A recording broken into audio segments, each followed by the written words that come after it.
عزیز طلباء السلام علیکم ورحمۃ اللہ وبرکاتہ۔ خیریت سے ہیں آپ؟ اللہ تعالیٰ آپ سب کو خیر و عافیت سے رکھے۔ آج ہمارا 13واں لیکچر ہے۔ اللہ تعالیٰ کے نام سے شروع کرتے ہیں۔ اعوذ باللہ من الشیطان الرجیم، بسم اللہ الرحمن الرحیم۔ لقد جاءکم رسول من انفسکم عزیز علیہ ما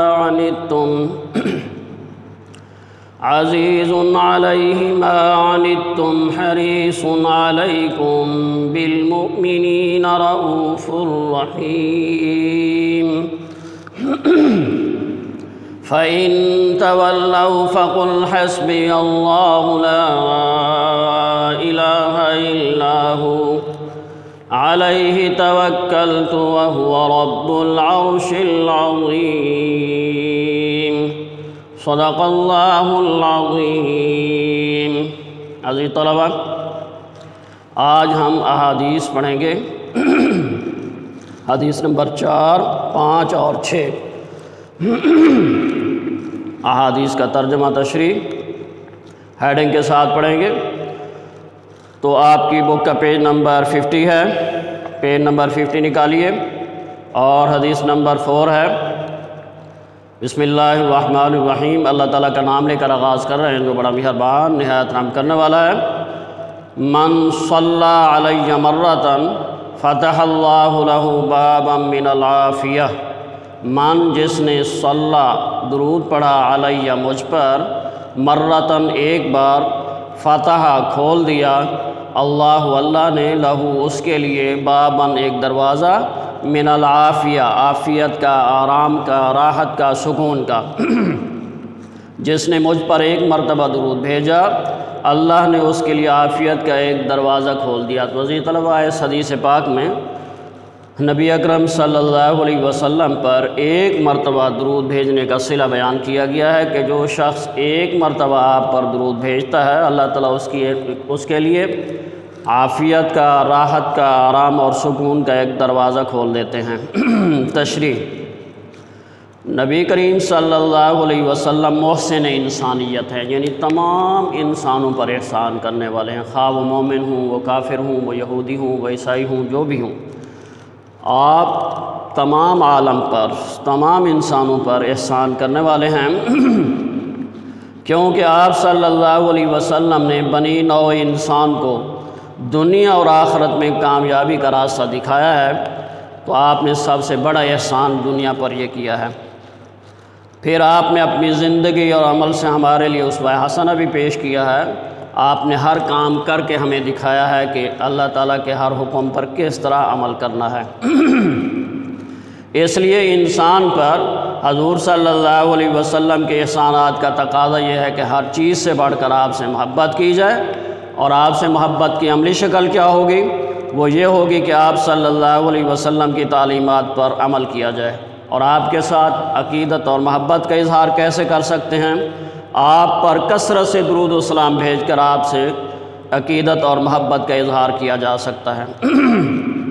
اللہ تعالیٰ ارشاد فرماتے ہیں کہ بے شک اللہ اور اس کے فرشتے نبی صلی اللہ علیہ وسلم پر درود بھیجتے ہیں، اے ایمان والو تم بھی ان پر درود و سلام بھیجا کرو۔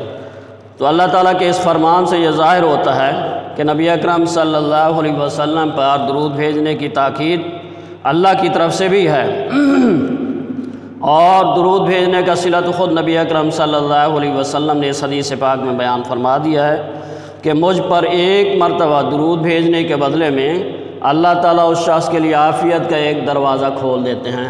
تو عزیز طلباء، سب سے پہلے حدیث پاک ہوگی، دوسرے نمبر پر اس کا ترجمہ ہوگا، تیسرے نمبر پر اس کی تشریح ہوگی، پھر تشریح میں ہم ہیڈنگ بنائیں گے۔ تو پہلی تشریح میں جو ہیڈنگ بنے گی وہ ہے آپ کے احسانات کا تقاضا۔ یہ تشریح کی دوسری لائن سے شروع ہوگی۔ انسان پر حضور صلی اللہ علیہ وسلم کے احسانات کا تقاضا ہے کہ ہر چیز سے بڑھ کر آپ سے محبت کی جائے، جس کی عملی شکل یہ ہے کہ آپ کی تعلیمات پر عمل کیا جائے، اور محبت و عقیدت کے اظہار کے طور پر آپ پر درود و سلام بھیجا جائے۔ یہاں تک یہ ہوگی ہیڈنگ۔ اس کے بعد اگلی ہیڈنگ ہے ارشاد ربانی۔ قرآن حکیم میں سورۃ الاحزاب میں ارشاد ہے، یہاں پہ یہ ہیڈنگ لگے گی، قرآن کریم میں سورۃ الاحزاب میں ارشاد ہے کہ بے شک اللہ اور اس کے فرشتے نبی صلی اللہ علیہ وسلم پر درود بھیجتے ہیں، اے ایمان والو تم بھی ان پر درود و سلام بھیجا کرو۔ اس کے بعد اگلی ہیڈنگ ہوگی ارشاد نبوی، اور یہ ہم اپنی طرف سے لکھیں گے ارشاد نبوی۔ درود شریف کے بارے میں کوئی بھی ارشاد جو ہے وہ لکھا جا سکتا ہے۔ آپ کا ایک ارشاد یہ ہے کہ جس نے مجھ پر ایک مرتبہ درود بھیجا اللہ تعالیٰ اس پر 10 مرتبہ رحمت نازل فرمائے گا۔ جس نے ایک مرتبہ مجھ پر درود بھیجا اللہ تعالیٰ اس پر 10 مرتبہ رحمت بھیجیں گے۔ یا یہ بھی ارشاد آپ لکھ سکتے ہیں، آپ نے ارشاد فرمایا کہ بخیل ہے وہ شخص جس کے سامنے میرا نام لیا جائے اور وہ مجھ پر درود نہ پڑھے۔ اور بھی درود پاک سے متعلق کوئی بھی حدیث جو ہے وہ یہاں پر لکھی جا سکتی ہے۔ اور اس کے بعد آخری جو ہیڈنگ ہے 7ویں، وہ ہے درود کا صلہ اور تاکید۔ وہ یہاں تشریح کی آخری لائن میں دیکھیے، درود بھیجنے کا صلہ نبی اکرم صلی اللہ علیہ وسلم نے خود اس حدیث میں ارشاد فرما دیا ہے کہ مجھ پر ایک مرتبہ درود بھیجنے کے بدلے میں اللہ تعالیٰ اس شخص کے لیے عافیت کا ایک دروازہ کھول دیتا ہے۔ تو عزیز طلباء اس طرح سے آپ نے جو ہے وہ حدیث پاک جو ہے وہ ہیڈنگ کے ساتھ لکھنی ہے۔ حدیث نمبر 5 دیکھیے، لا یؤمن احدکم حتی یکون ہواہ تابعا لما جئت بہ۔ ترجمہ، لا یؤمن مومن نہیں ہو سکتا احدکم تم میں سے کوئی ایک، حتیٰ یہاں تک کہ یکون ہو جائے ہواہ اس کی خواہش، تابعا تابع، لما اس کے جئت بہ جو میں لے کر آیا ہوں۔ ترجمہ، تم میں سے کوئی شخص مومن نہیں ہو سکتا جب تک کہ اس کی خواہش اس تعلیم کے مطابق نہ ہو جائے جو میں لایا ہوں۔ تو اس حدیث پاک میں عزیز طلبہ اطاعت رسول کا پیغام ہے، نبی اکرم صلی اللہ علیہ وسلم کی اطاعت کا پیغام ہے۔ تشریح، انسان کی فطرت میں نیکی یا بدی دونوں کا شعور رکھا گیا ہے۔ انسان کو یہ اختیار دیا گیا ہے وہ نیکی بھی کر سکتا ہے اور برائی بھی کر سکتا ہے، اور یہی اس کی آزمائش ہے۔ فرشتوں میں یہ نہیں ہے، فرشتے نہ تو اپنے اختیار سے کوئی نیکی کر سکتے ہیں اور نہ اپنے اختیار سے کوئی برائی کر سکتے ہیں، اس لیے ان کے لیے کوئی انعام نہیں ہے، کوئی ان کے لیے سزا نہیں ہے۔ جبکہ انسان کو آزادی دی گئی نیکی اور بدی کی، اس لیے اس کے لیے انعام بھی ہے اور اس کے لیے سزا بھی ہے۔ اس لیے اسے چاہیے کہ وہ ارادے و اختیار کے باوجود برائی یا گناہ کے کاموں سے اجتناب کرے۔ وہ تو کر تو سکتا ہے، برائی کر تو سکتا ہے، لیکن اس اختیار کے باوجود وہ برائی اور گناہ کے کاموں کو چھوڑ دے۔ دوسرا یہ کہ اپنے جذبات، احساسات اور خیالات کو اللہ کے رسول صلی اللہ علیہ وسلم کی مرضی کے مطابق ڈھال لے، اپنی مرضی کو نبی اکرم صلی اللہ علیہ وسلم کی مرضی کے تابع کر دے۔ حدیث میں آیا کہ اگر کوئی شخص ایسا نہیں کرتا، یعنی وہ اپنی مرضی کو اللہ کے رسول کی مرضی کے مطابق نہیں کرتا، تو گویا ایسا شخص ایمان کی لذت سے ناواقف ہے۔ دوسرے لفظوں میں اس حدیث مبارکہ میں اطاعت رسول صلی اللہ علیہ وسلم کا پیغام ہے۔ اللہ تعالیٰ نے بھی فرمایا کہ جس نے میرے نبی صلی اللہ علیہ وسلم کی اطاعت کی اس نے گویا میری اطاعت کی۔ من یطع الرسول فقد اطاع اللہ، جس نے نبی اکرم صلی اللہ علیہ وسلم کی اطاعت کی گویا اس نے اللہ تعالیٰ کی اطاعت کی۔ تو عزیز طلبہ اس حدیث پاک کو اس طرح سے حل کرنا ہے، سب سے پہلے حدیث پاک ہوگی، دوسرے نمبر پر ترجمہ ہوگا اور تیسرے نمبر پر تشریح، اور تشریح میں پھر ہم ہیڈنگ بنائیں گے۔ پہلی ہیڈنگ جو ہوگی وہ ہوگی ایمان کی لذت سے ناواقف، اور یہ تشریح کی پہلی لائن میں شروع کرنا ہے، دونوں کا شعور رکھا گیا ہے۔ اس کے بعد یہ ہیڈنگ ہوگی ایمان کی لذت سے ناواقف، اور یہاں جو لفظ اس لیے لکھا ہوا ہے نا، اس لیے کا لفظ نہیں لکھیں گے، یہ ہیڈنگ دیں گے ایمان کی لذت سے ناواقف، اور شروع یہاں سے کریں گے کہ انسان کو چاہیے، اسے کی جگہ انسان کو چاہیے کہ وہ ارادے و اختیار کے باوجود برائی یا گناہ کے کاموں سے اجتناب کرے۔ دوسرا یہ کہ اپنے جذبات، احساسات اور خیالات کو اللہ کے رسول صلی اللہ علیہ وسلم کی مرضی کے مطابق ڈھال لے۔ حدیث میں آیا کہ اگر کوئی شخص ایسا نہیں کرتا تو گویا وہ ایمان کی لذت سے ناواقف ہے۔ یہ ہیڈنگ یہاں تک ہوگی۔ اس کے بعد اگلی ہیڈنگ ہے اطاعت رسول۔ اطاعت رسول یہ یہاں سے شروع کرنی ہے۔ دوسرے لفظوں میں اس حدیث مبارکہ میں اطاعت رسول صلی اللہ علیہ وسلم کا پیغام ہے۔ اللہ تعالیٰ نے بھی ارشاد فرمایا ہے کہ جس نے میرے نبی صلی اللہ علیہ وسلم کی اطاعت کی گویا اس نے میری اطاعت کی۔ اس کے بعد آپ اگلی ہیڈنگ دیں گے کہ ارشاد ربانی، اور ارشاد ربانی ہم اپنے پاس سے لکھیں گے، آپ اس کو یاد کر لیجئے۔ ارشاد ربانی کا ترجمہ ہے کہ اللہ کے رسول صلی اللہ علیہ وسلم جو کچھ تمہیں دیں، یہاں پہ لکھیں گے کہ اللہ کے رسول صلی اللہ علیہ وسلم جو کچھ تمہیں دیں وہ لے لو، اور جس سے منع کریں اس سے رک جاؤ۔ کیا ارشاد ربانی ہے کہ اللہ کے رسول صلی اللہ علیہ وسلم جو کچھ تمہیں دیں وہ لے لو، اور جس سے منع کریں اس سے رک جاؤ۔ پھر آخری ہیڈنگ ہے ارشاد نبوی، اس میں کوئی آپ کا ارشاد جو ہے وہ لکھ سکتے ہیں۔ مثلا ایک ارشاد یہ ہے من اطاعنی دخل الجنہ، کہ جس نے میری اطاعت کی وہ جنت میں داخل ہو گیا، اور دوسرا ارشاد ہے کہ من اطاعنی فقد اطاع اللہ، جس نے میری اطاعت کی دراصل اس نے اللہ کی اطاعت کی۔ ایک اور ارشاد ہے کہ جس نے میری سنت سے محبت کی اس نے مجھ سے محبت کی، اور جس نے مجھ سے محبت کی وہ جنت میں میرے ساتھ ہوگا۔ تو ان میں سے کوئی ارشاد جو ہے آپ لکھ سکتے ہیں۔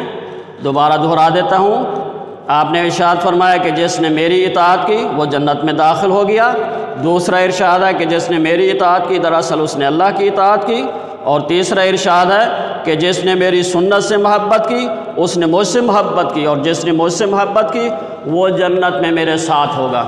تو اس کے بعد حدیث نمبر 6 ہے من احب للہ و ابغض للہ و آطا للہ و منع للہ فقد استکمل الایمان۔ من جس نے احبہ محبت کی للہ اللہ کے لیے، و ابغض اور بغض رکھا للہ اللہ کے لیے، و آتا اور عطا کیا للہ اللہ کے لیے، و منع اور روکا للہ اللہ کے لیے، فقط بے شک استکمل اس نے مکمل کر لیا الایمان ایمان۔ ترجمہ دیکھیے، جس نے اللہ کے لیے محبت کی اور اللہ کے لیے بغض رکھا اور اللہ کی رضا کے لیے عطا کیا اور اللہ کے لیے روکا تو اس نے اپنا ایمان مکمل کر لیا۔ تو عزیز طلبہ، اس حدیث مبارکہ میں ایمان کی تکمیل کے اصول بیان کیے گئے ہیں، اور وہ 4 ہیں۔ انسان کسی سے محبت کرے تو اللہ کے لیے، کسی سے بغض اور دشمنی رکھے تو وہ بھی محض اللہ کے لیے، اور انسان کسی کو کچھ عطا کرے تو وہ بھی اللہ کے لیے، اور کسی کو عطا کرنے سے اپنا ہاتھ روکے وہ بھی محض اللہ کی اطاعت کے لیے، اللہ کی رضا کے لیے۔ تو نبی اکرم صلی اللہ علیہ وسلم نے اس حدیث مبارکہ میں ان 4 اعمال کو ایمان کی تکمیل قرار دیا ہے۔ اللہ تعالیٰ چونکہ انسان سے بے حد محبت رکھتا ہے، اس لیے انسان کو بھی چاہیے کہ وہ اپنی محبتوں اور الفتوں کا مرکز اللہ کی ذات ہی کو رکھے۔ جتنا ایک ماں جو ہے وہ اپنے بچے سے محبت کرتی ہے، اس سے 99 حصے زیادہ اللہ تعالیٰ انسان سے محبت کرتے ہیں۔ اس لیے انسان کو بھی اپنی محبتوں اور الفتوں کا مرکز اللہ کی ذات کو رکھنا چاہیے۔ دنیا میں جس سے محبت رکھے محض اللہ کی رضا کے لیے، اس کے علاوہ اول تو کسی سے بغض نہ رکھے، کسی سے نفرت نہ کرے، کسی سے دشمنی نہ رکھے، اور اگر کسی سے بغض ہو بھی تو اس کی بنیاد محض یہ ہو کہ اللہ تعالیٰ اس شخص کو ناپسند کرتا ہے۔ مثلا وہ ظالم ہے، اللہ تعالیٰ اس کو ناپسند کرتا ہے، تو انسان کو بھی چاہیے کہ اس کو ناپسند کریں۔ لہذا جب کسی سرکش و ظالم کو اللہ پسند نہیں کرتا تو ہم کیوں کریں؟ اس کے علاوہ اگر کسی کو مال عطا کریں تو اس کی بنیاد بھی ریاکاری یا دنیاوی غرض نہ ہو بلکہ اللہ کی رضا ہو، اور اگر کسی سے ہاتھ روکیں تو محض اس لیے کہ اللہ نے اس سے ہاتھ روکنے کا حکم دیا ہے۔ تو عزیز طلبہ، حدیث نمبر 6 میں سب سے پہلے حدیث پاک ہوگی، اس کے بعد ترجمہ ہوگا، اس کے بعد تشریح ہوگی، اور تشریح میں جو پہلی ہیڈنگ ہے وہ تکمیل ایمان کے اصول ہیں۔ پیج نمبر 51 ہے، اس کی پہلی لائن میں یہاں سے شروع ہوگی یہ ہیڈنگ، تکمیل ایمان کے اصول۔ تکمیل ایمان کے اصول حدیث مبارکہ میں درج ذیل ہیں۔ انسان کسی سے محبت کرے تو اللہ کے لیے، کسی سے بغض رکھے تو اللہ کے لیے، کسی کو کچھ عطا کرے تو اللہ کے لیے، اور کسی کو کچھ عطا کرنے سے ہاتھ روک دے تو وہ بھی محض اللہ کی رضا کے لیے۔ تو یہ 4 اصول ہیں۔ اس کے بعد اگلی ہیڈنگ ہے اللہ کے لیے محبت، اور اگلی لائن میں اس کو شروع کرنا ہے، اللہ تعالیٰ چونکہ انسان سے بے حد محبت رکھتا ہے۔ یہاں سے شروع ہوگی، اللہ تعالیٰ چونکہ انسان سے بے حد محبت رکھتا ہے لہذا انسان کو بھی چاہیے کہ وہ اپنی محبتوں اور الفتوں کا مرکز اللہ ہی کی ذات کو رکھے۔ یہاں تک اللہ ہی کی ذات کو رکھے۔ اس کے بعد ہوگا اللہ کے لیے بغض، یہ ہیڈنگ ہوگی اللہ کے لیے بغض۔ دنیا میں یہاں سے شروع کریں گے۔ دنیا میں انسان کا لفظ اپنے پاس سے لکھنا ہے۔ انسان دنیا میں جیسے محبت رکھے محض اللہ کی رضا کے لیے، اس کے علاوہ اول تو کسی سے بغض نہ رکھے، اور اگر کسی سے بغض بھی ہو تو اس کی بنیاد محض یہ ہو کہ اللہ تعالیٰ اس شخص کو ناپسند کرتا ہے۔ لہذا جب کسی سرکش و ظالم کو اللہ پسند نہیں کرتا تو ہم کیوں کریں؟ یہاں تک یہ ہیڈنگ ہوگی۔ اس کے بعد اگلی ہیڈنگ ہے اللہ کے لیے عطا اور محرومی، اللہ کے لیے عطا کرنا اور محروم رکھنا، یہ ہیڈنگ ہوگی۔ اور یہ تشریح کی سیکنڈ لاسٹ لائن میں شروع ہوگی۔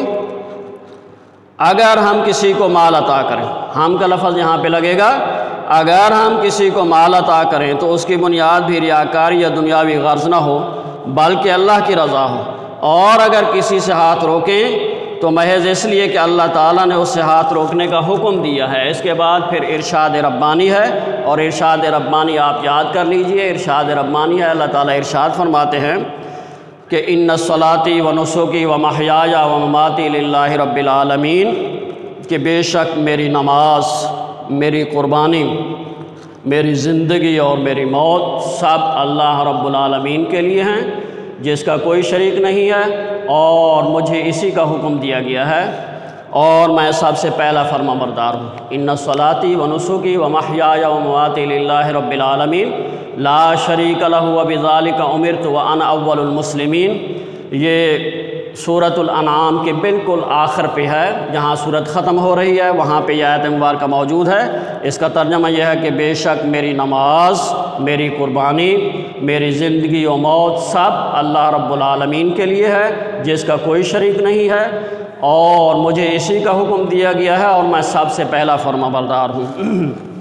اور آخر پر ہوگا ارشاد نبوی، اور ارشاد نبوی چھوٹا سا ارشاد ہے، المرء مع من احبہ، المرء مع من احبہ، یہ حدیث پاک ہے، آپ اس کو یاد کر سکتے ہیں۔ المرء مع من احبہ، کہ آدمی اسی کے ساتھ ہوگا جس کے ساتھ اس نے محبت کی ہے، جس کے ساتھ وہ محبت کرتا ہے۔ المرء مع من احبہ، آدمی اسی کے ساتھ ہوگا جس کے ساتھ وہ محبت کرتا ہے۔ تو عزیز طلبہ، اس طرح سے یہ حدیثیں آپ نے جو ہے وہ ہیڈنگ کے ساتھ یاد کرنی ہے۔ اللہ تعالی ہم سب کا حامی و ناصر ہو۔